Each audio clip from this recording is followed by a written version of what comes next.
But I changed from a goal mindset to a growth mindset. And I stopped asking the question, how long will it take? And I started asking the question, how far can I go? Hi, I'm Chris Cody. I don't know about you, but I know that I love to absorb content. There's so much free content out there. However, one challenge that I do have is that I often struggle to then take that content and put it into practice. I don't change the habits that I need to based off of the video that I've been inspired by.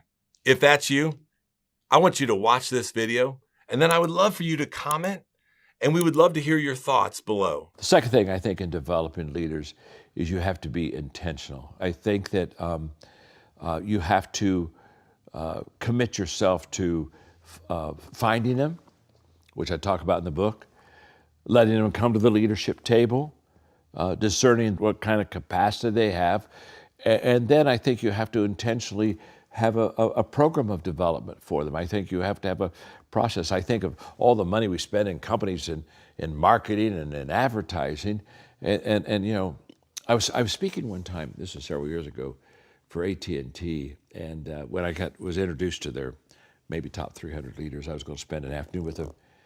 The guy said something very interesting. He said to them, he said, "You're our most appreciable asset." And of course, that's a wonderful statement there. Everybody loves that. And I came up behind him and I said, "It's true and it's not true." I said, "You're really only an appreciable asset if somebody intentionally develops you and you intentionally develop yourself. We don't automatically get better." And this is a big miss. I think that we think, well, if I just automatically go to work or if I automatically do my job, that I'll just grow. And you know, I had a mentor when I was in my 20s just say, you know, "John, growth is not automatic. You know, getting older is automatic, but getting better isn't. And there's a world of difference." So I think that you have to be an example, and I think you have to be incredibly intentional in saying, okay, I'm going to have a leadership culture. I'm going to develop leaders. And the third thing I think that is just overlooked consistently in developing leaders is that you've got to empower them.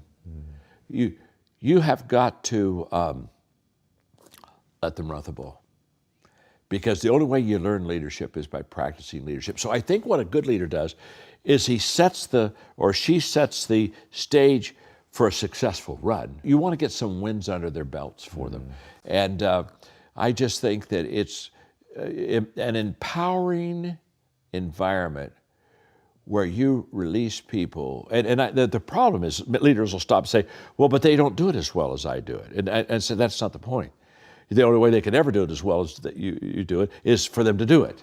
And then for you to coach them and come alongside of them and say, okay, here's how you can do that better. And you know, we have a kind of like a 5-step equipping process. I do it, you're with me, you do it, I'm with you, you do it, and then you do it and someone else is with you, and it's a multiplication process there. So I think those three things of the example, the intentionality, and the empowerment, that's I think what develops a leadership culture that really establishes the fact that if you want to learn how to lead, this is a place where you can do that. I say this in the book, by the way, that when I would bring people on the team, I would share with them that I wanted them to work themselves out of a job. Yeah.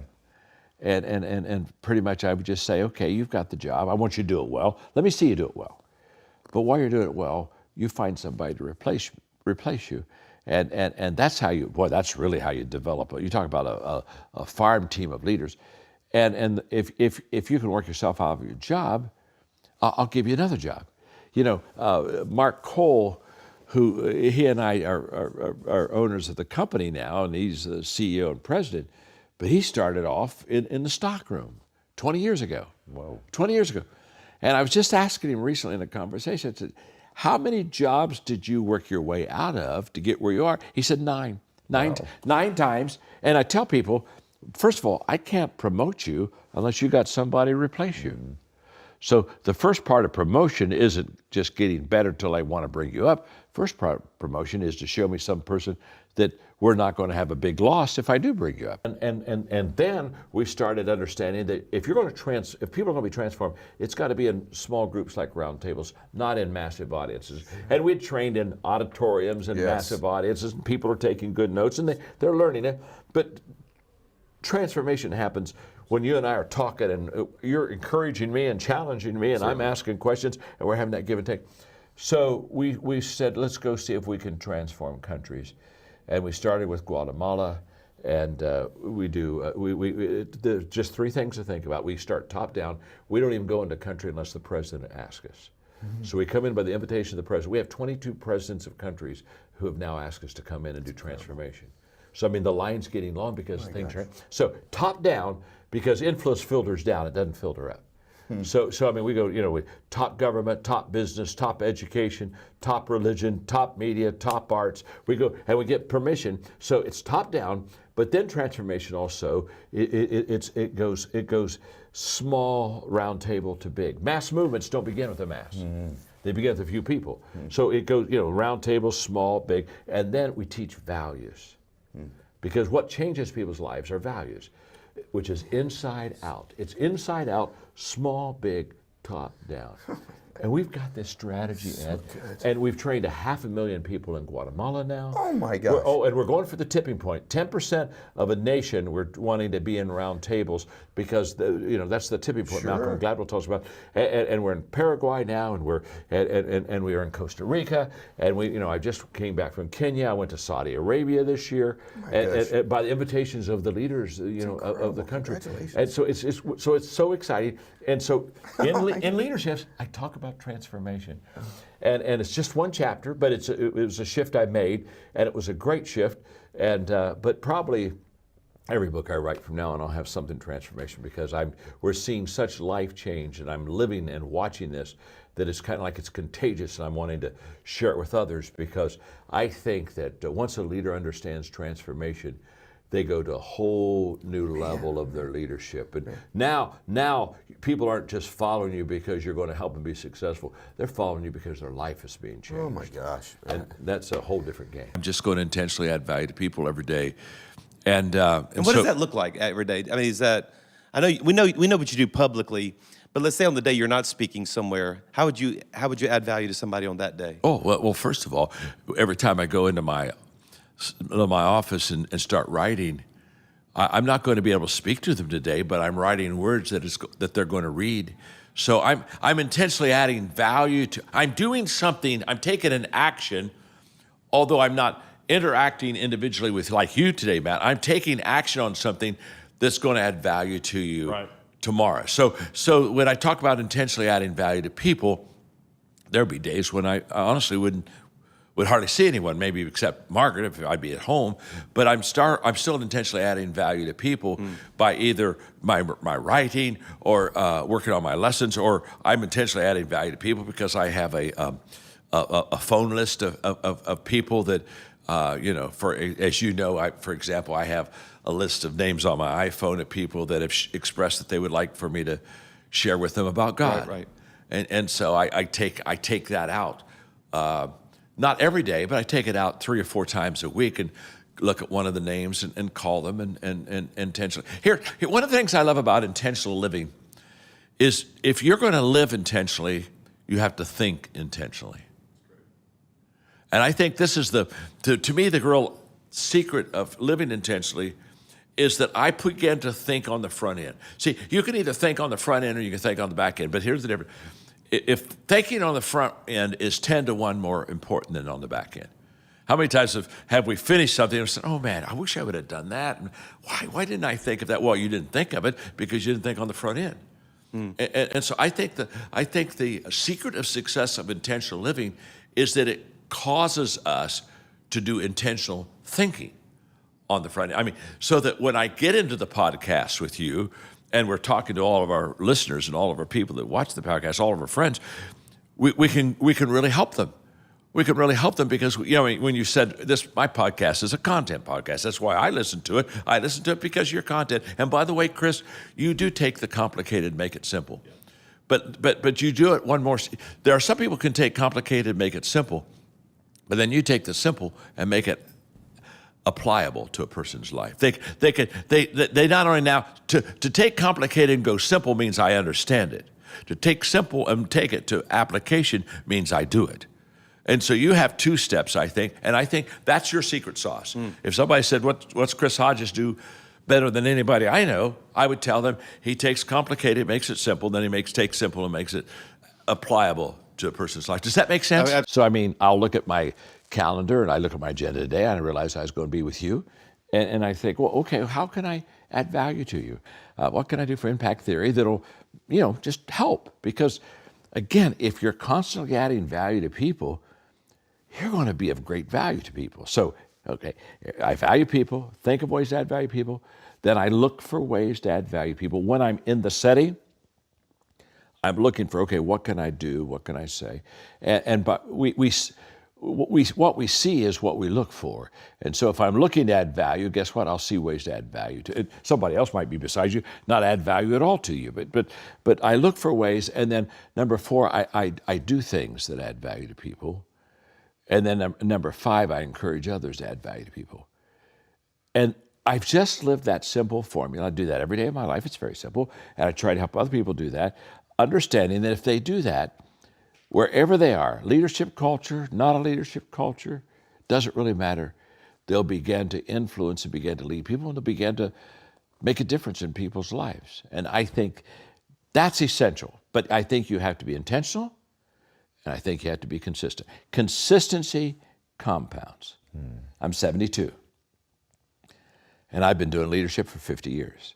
And so when people say, well, how'd you become a leadership guru and all these things that you got, I tell them it's just consistency. So for those people that are learning the 360-degree leadership, they're not necessarily somewhere that's making these opportunities readily available for them. Other than just adding value, where can they go to learn? What are principles of leadership that they should be taking in this sort of abstract learning that they can then apply? Well, I think that there are several things. First of all, in the beginning, I couldn't find anybody to mentor me in leadership. I mean, they didn't know who I was. And so books became my mentors. And then I did something that I just encourage everybody to do. I've done this for 40 years, is I began to have what I call learning lunches. And I loved it in your green room, your statement on learning. I just love it. But I would go out, I would take somebody like you, Tom, out, and I'd buy the lunch. I didn't even eat, I just had questions. And I would ask you leadership questions. And I would... What are some of your go-to leadership questions? Well, the first question is, I always look at somebody and I ask them, tell me about your greatest failure. And the reason I ask that is because I think that the character of a person comes out of their failures, not out of their success.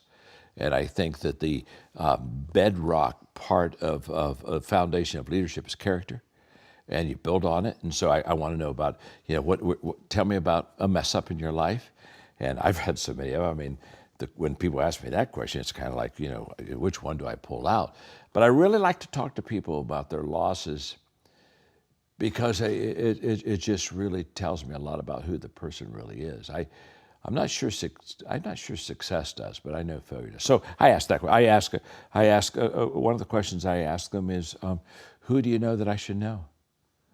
And that's led me to meet some incredible people in my life that somebody else opened the door that I wouldn't have had. So I just find that in asking questions, in fact, I wrote a book one time, Good Leaders Ask Great Questions. I just find in asking questions, that's the way that I can grow and develop myself the best. And I tell leaders all the time that before you lead people, you got to find them. And I think this is a big miss in leadership. We just assume people are already on our page, and so we just start leading, and we've never found them. I'm like, my gosh, acknowledge the guy exists. It was all this guy's that. He voted for this. He did that. He's got this mental issue. He's a criminal. It was just unbelievable to watch these two. Now, having said that, I think the root of it is valuing people. I think you have to 100%. Value people. And that's the second chapter of the book.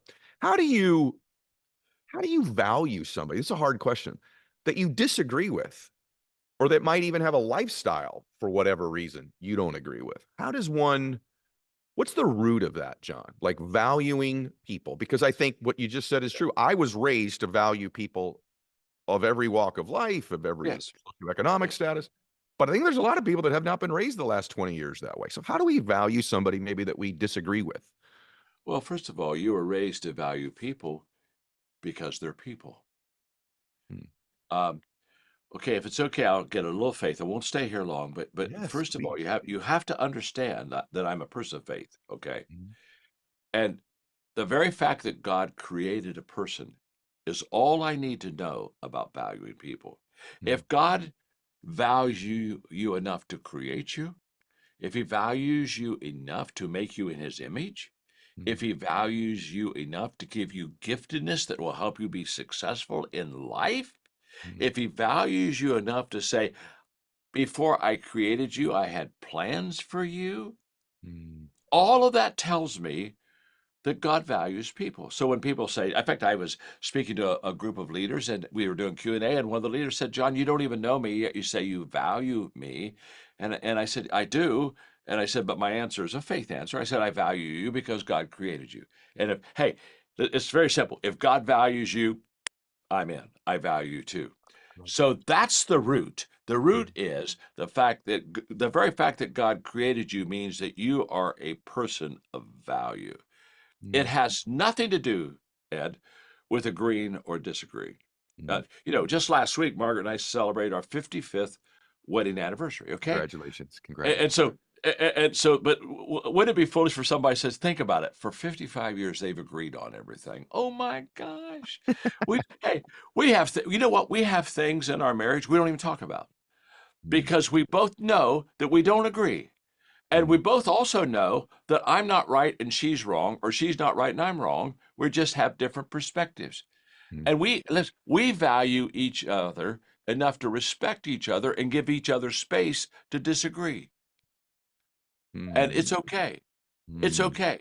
And Hmm. and and and we are very comfortable loving each other, being together, but we don't have to see eye to eye on everything. We don't have to agree. And so I think when people think of valuing people, they get messed up when they think, well, I don't agree with their lifestyle, or I don't agree with that political party's persuasion. And I'm looking, I said, well, I don't agree with it either. That has nothing to do with value you as a person. And I think that's the big valuing people is the big picture. Hmm. If you don't have the big picture, the picture's never going to look right. And Hmm. you take our country now, democracy. The reason that democracy works is because of shared thinking. And shared thinking is a result of valuing the other person. If you and I are on opposite sides, if I value you, I'm going to say, Ed, I want to hear from you. I want to listen to you. I want Hmm. you to tell me what you think. And people say that can't be done politically. I say you're completely wrong. Abraham Lincoln, in the darkest hours of our country, when he formed his cabinet, he put political adversaries on the cabinet because he said the Civil War is more important than my opinion. Hmm. And I have got to hear people. Hey, what did Hmm. Winston Churchill do during World War II? In his bunker in London, he put Clement Attlee, his political adversary, who would later beat him out as prime minister, he put him in the same bunker with him. His daughter said, Daddy, why do you have your political enemies in the bunker? And he said, because the World War II is more important than what my opinions are. I've got to get the best from everybody. If you have the privilege of leading a team or an organization, and you would love help with enhancing your leadership culture, maybe even developing some of your high potential leaders, just follow the link on the screen, and we would love to connect with you. And the reality is that we are going through massive change, and normal, as we know it, has gone. If the first responsibility as a leader is for me to define reality to you, my second responsibility to you is to help you make those positive changes so that you can get through this crisis. I've been through a lot of them, trust me. Wow. In the 1960s, I saw leaders, John F. Kennedy and Bobby Kennedy and Martin Luther King, I saw them assassinated. In the 70s, I grew up in that Vietnam era. I mean, in the most troubled decade of all. And I saw the disillusionment of people that saw that they were manipulated and that there was a war that probably should have never, ever begun. And in the 1980s, we saw AIDS come, and then an economic recession was in the 1980s. In the 1990s, corporate wrongdoing, Enron, and companies were beginning to be unethical. Well, 9/11 happened. I've been through that crisis. I was through the 2008 recession. And here's what I've noticed about bad times and crisis is that when things are out of control in a negative way, the best thing I can do is help people get control of their lives. And how do I do that? In fact, it was out of the 2008-9 recession economically that I began to ask, how do I help people get back control of their lives? And that was catalytic for me to start the John Maxwell team. And what I realized during that crisis, if I was going to help people, I needed to be able to do three things. I needed to be able to train them. I needed to bring a good teaching team together, and I needed to put my name alongside of them so that I could add value to them. And so that's exactly what we did. We started the John Maxwell team, and we went into 5 lanes of training that we are into right now that just help people tremendously in their life: leadership, entrepreneurship, coaching, speaking, sales.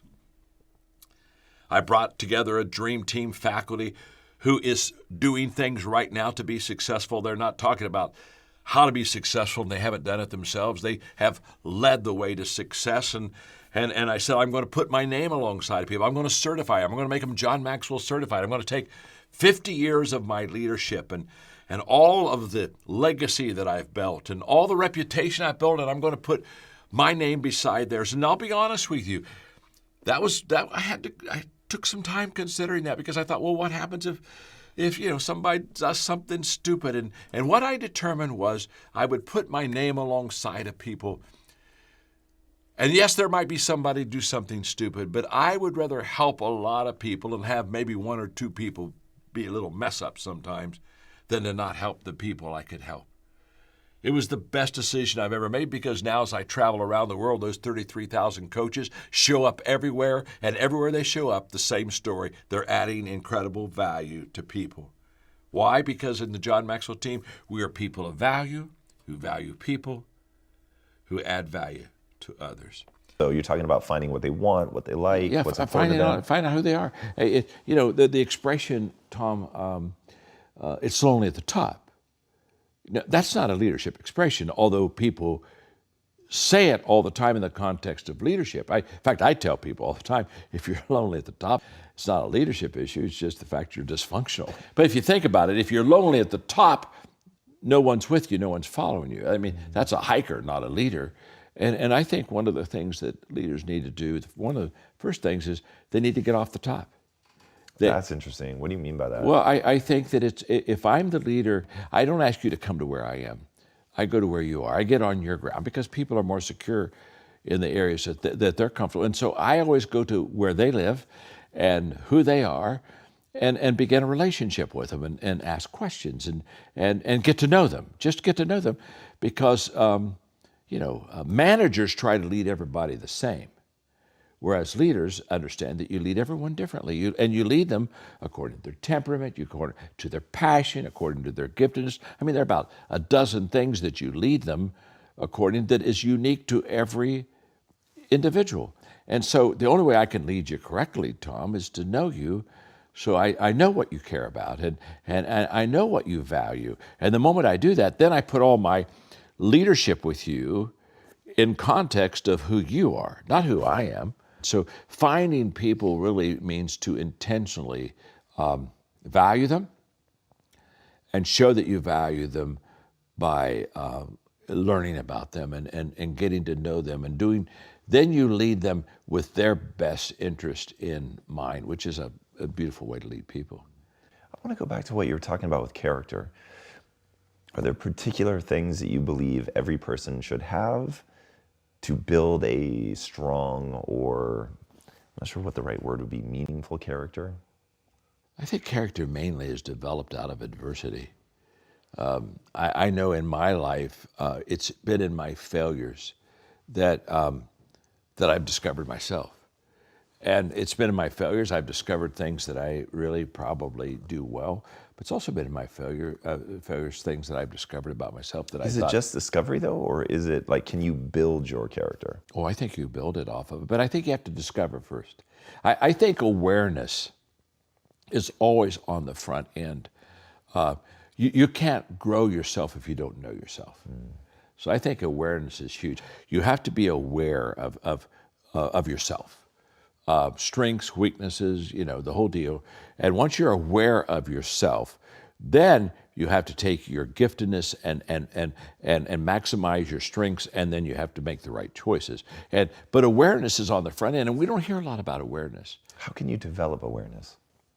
Well, first of all, I think you need other people's help.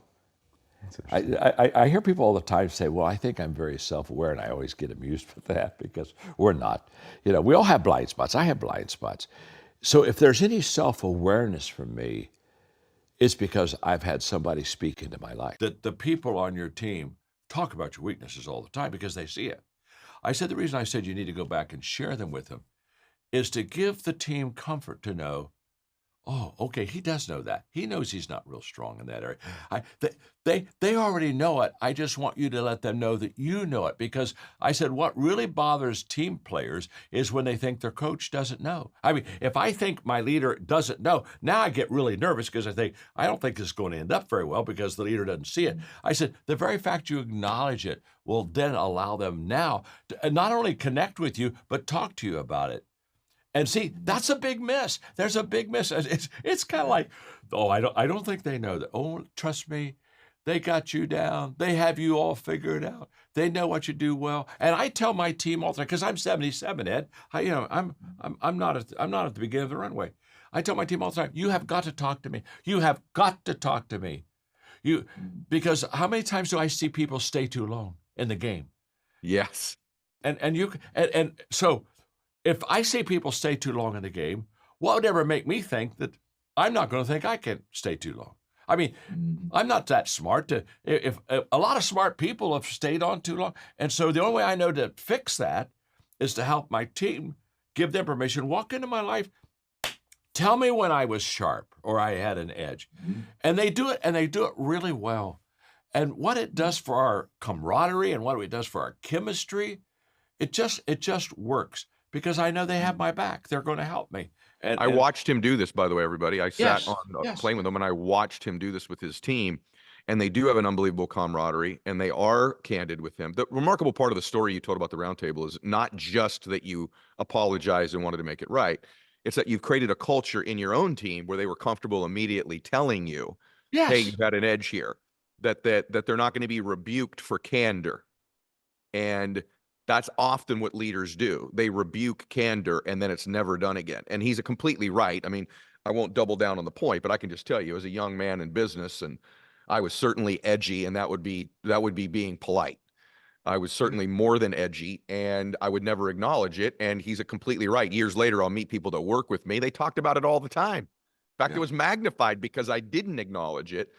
And if I'd acknowledged that weakness, number one, I think its impact would have been reduced. And number two, maybe I'd have gone to work on it. Almost could have been something, it maybe even could have turned into something funny, like here he goes again, right? But I didn't do it, and it became divisive. It separated me from people rather than connected me with people. And great leaders like John, they connect with people. That's just what they do when you're around them. John has this thing in the book. I wanted to read this to you because it's a simple thing, but I'd like you to discuss it. I'll give you what you said, and then you talk about it. Okay. And it's just accurate. He says, when you're leading people, you need to express your belief in them. I think it's one of the rarest things leaders do. I don't know why, but it's almost like a blind spot for most leaders to say, let me tell you how much I believe in you and why I believe in you. And when you tell somebody something that is they intuitively know to be true about them, and that you see it, you are bonded to them. You're one of maybe 3 people in their entire life if you do that. Yes. So one is express your belief in them. 2, like John always talks about, equip them. And once you've done those 2 things, you can do the third thing, which is challenge them.